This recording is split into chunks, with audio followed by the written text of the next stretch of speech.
திமுக அமைப்பு செயலாளர் RS பாரதி சென்னை அண்ணா அறிவாலயத்தில் செய்தியாளர்களை சந்தித்து வருகிறார். அந்த காட்சிகளை பார்க்கலாம். தமிழ்நாட்டு மக்கள் மத்தியிலே ஒன்றிய அரசு செய்கின்ற இந்த ஓரவஞ்சனையை பொதுமக்கள், தமிழ்நாட்டு மக்கள் மிகுந்த வேதனையோடும் கோபத்தோடும் இருக்கிறார் என்பதை காட்டுகிற வகையிலே தான் இந்த பொதுக்கூட்டங்கள் எல்லாம் அமைந்தன.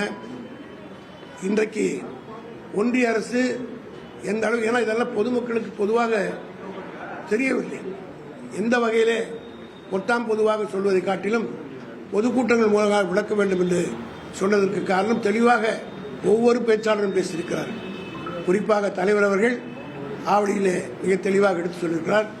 உதயநிதி ஸ்டாலின் அவர்கள் மிக கோபத்தோடு உரையாற்றி பிரதமர் மோடிக்கு தமிழ்நாட்டுக்கு எப்படியெல்லாம் அவர் வஞ்சனை செய்கிறார், அதோடு மட்டுமல்ல அமெரிக்காவிலே இந்தியர்களுக்கு ஏற்பட்ட அவமானத்தை கூட கண்டிப்பதற்கு மோடிக்கு மனமில்லை என்பதை மிக ஆபாசத்தோடு சுட்டிக்காட்டியிருக்கின்றார்.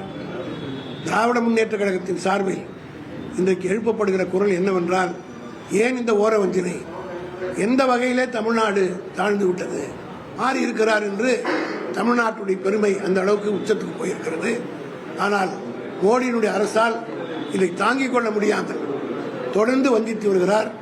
இங்கே இருக்கிற எதிர்க்கட்சி தலைவர் எடப்பாடி அவர்கள் நடிக்கிறார்.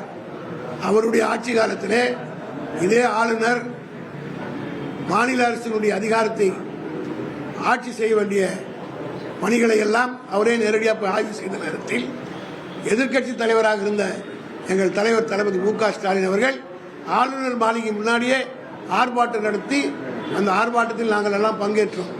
எங்கள் மீது வழக்கு போட்டார் எடப்பாடி. இவர்களுக்கு அன்றைக்கு ஆட்சியில் இருந்தபோது யார் ஆட்சியில் இருக்கிறார் என்பது பொருள் அல்ல, மாநில உரிமைகளை காப்பதில் யார் ஆட்சியில் இருந்தாலும் இல்லாவிட்டாலும் ஆதரிக்கக்கூடிய மனப்பான்மை பெற்றதுதான் திராவிட முன்னேற்ற கழகம்.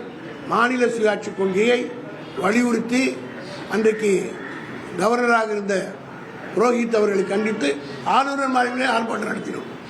ஆனால் இன்றைக்கு எடப்பாடி ஏதோ பெயரளவுக்கு மக்கள் மத்தியிலே தமிழ்நாடு பூராவிலும் பிஜேபி அரசுக்கு, மோடி அரசுக்கு எதிர்ப்பாக இருப்பதை கேட்காமல் விட்டுவிட்டால் சரியிருக்காமல் ஒப்புக்கு சப்பான் என்று சொல்வார்களே, அதுபோல பேரளவில் வலிக்காமல் ஒரு அறிக்கை விட்டிருக்கிறார். ஆக இதையெல்லாம் தமிழ்நாட்டு மக்கள் மத்தியிலே எடுத்து சொல்ல வேண்டிய கட்டாயம் எங்களுக்கு இருக்கிறது. காரணம், எவ்வளவு நெருக்கடியான காலத்திலே இதை செய்து கொண்டிருக்கிறோம், எப்படிப்பட்ட நிதி நெருக்கடி தமிழ்நாட்டுக்கு இருக்கிறது. இந்த நிலையிலும் தமிழ்நாட்டிலேயே இந்தியா 13 திட்டங்களில் இந்தியாவிலேயே தலை சிறந்த மாநிலமாக விளங்கி இருக்கிறது என்பதை பட்டியல் போட்டு எங்களுடைய தலைவர் அவர்களும் காட்டியிருக்கிறார், நாங்களும் பேசியிருக்கிறோம். இவ்வளவு நெருக்கடி இன்னும் அவங்களுக்கெல்லாம் இருக்கிற பொறாமை என்னவென்றால், தமிழ்நாடு வளர்ந்து வருகிறது, இங்கே பெண்கள் 41% வேலைக்கு போகிறாங்க, படிப்பிலே உயர்ந்து கொண்டு போகிறார்கள். ஆனால் நாம் இருக்கிற அந்த பகுதியிலே ஒன்றும் செய்ய முடியவில்லை என்ற வைத்தறிச்சலின் காரணமாக செய்கிறார்கள் என்றுதான் தமிழ்நாட்டு மக்கள் உணர ஆரம்பித்திருக்கிறார்கள். இதை திசை திருப்புவதற்காக திடீர்னு பிஜேபி திருப்பரங்குன்ற பிரச்சனை கையில் எடுத்தாங்க. இன்னைக்கு என்னாச்சு, அதுவும் அமைதியாக செட்டில் ஆகிவிட்டது. ஆக மதத்தின் பெயரால், இனத்தின் பெயரால் பிரச்சனைகளை ஏற்படுத்துவதுதான் பாஜகவுடைய வேலையாக இருக்கிறத விட தமிழ்நாட்டுக்கு எதுவுமே செய்வதில்லை.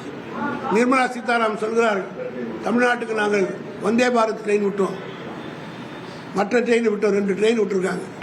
இவங்க ஆட்சிக்கு வந்து 2 ட்ரெயின் விட்டுருக்காங்க. அது கூட இந்தி பேர், ஒன்று தேஜா, இன்னொன்று வந்தே பாரத்தா, வந்தே பாரத்.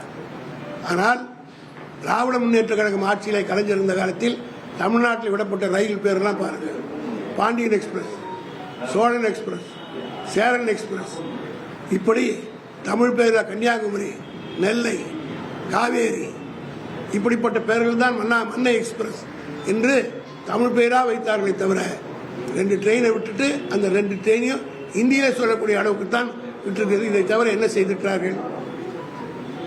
நிர்மலா சீதாராமன் சொல்லட்டும், ஆனால் கோபப்படுறாங்க, பேசலாம். பாராளுமன்றத்திலே எங்களுடைய எம்பிக்கள் கேட்ட கேள்விக்கு நியாயமான பதில் சொல்லவர்களால் முடியவில்லை. ஏன் இந்த ஓர வஞ்சனை கேட்டால் பதில் சொல்ல முடியவில்லை. இது போராட்டம் 3 கட்டமாக முடிந்திருக்கிறது.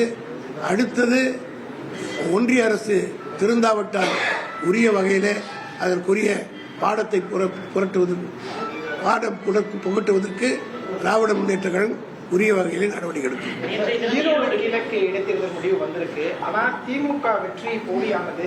அதிமுகவுடைய ஓட்ட நிறைய பேர் ஓட்ட வந்து திமுக கள்ள ஓட்டா போட்டிருக்காங்க. இந்த வெற்றி போலியானது எதிர்கட்சி தலைவர் குற்றச்சாட்டம் முன்வைக்கிறாங்க. யார் சொன்னது?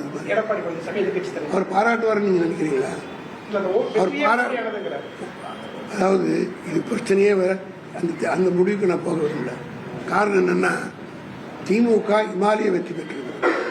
90,000 நீங்க எல்லாம் ஊடகங்கள்லாம் போனீங்க. எலெக்ஷன் கமிஷன் பார்த்துக்கிட்டாங்க. எலெக்ஷன் கமிஷன் எங்க வேண்டப்பட்டதில்லை.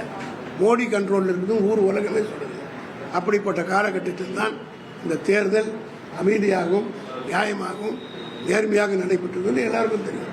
90,000 ஓட்டு வித்தியாசத்தில் வெற்றி பெற்றிருக்கோம். அது மட்டுமல்ல, இந்த தேர்தலுக்கு முன்னாடி என்னென்ன பிரச்சனை பண்ணாங்க, இதே மாதிரி தான் விக்கிரவாண்டி தேர்தலுக்கு முன்னாடி 2 பிரச்சனை வச்சு எடப்பாடி பேசினார்.